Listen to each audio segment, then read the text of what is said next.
વડોદરા કોંગ્રેસ ઉમેદવારે ફોર્મ પરત ખેંચ્યું ત્યારે ભાજપના ઉમેદવાર બિનહરીફ જાહેર થયા છે અને સત્તાવાર રીતે જાહેરાત માટે હાલ રાહ જોવાઈ રહી છે।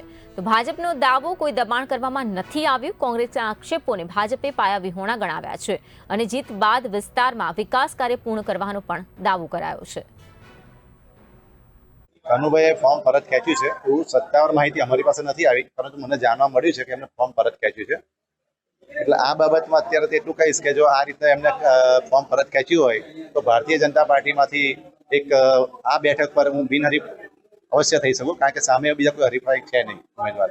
કોંગ્રેસ તરફથી આક્ષેપ થઈ રહ્યા છે કે શ્યામધામ કેન્ડિડેટની નીતિ અપનાવવામાં આવી છે, શું કહેશો એની સામે આપનું શું પ્રતિક્રિયા? આવા આક્ષેપો બિનવાહિયાત છે, કારણ કે આવી કોઈ વસ્તુ બની નથી અને આવું કોઈ કૃત્ય કરવામાં આવેલ નથી। 2012માં ભરત ડાંગર પછી આપ બીજા ઉમેદવાર છો કે જે બિનહરીફ જાહેર થયા છે, શું કહેશો આ રીતે હવે બીજા 76 ઉમેદવારોમાંથી કેટલા ઉમેદવારોને આશા રાખો છો કે બિનહરીફ થાય? અને આના વિશે હું કંઈ નહીં કહી શકું।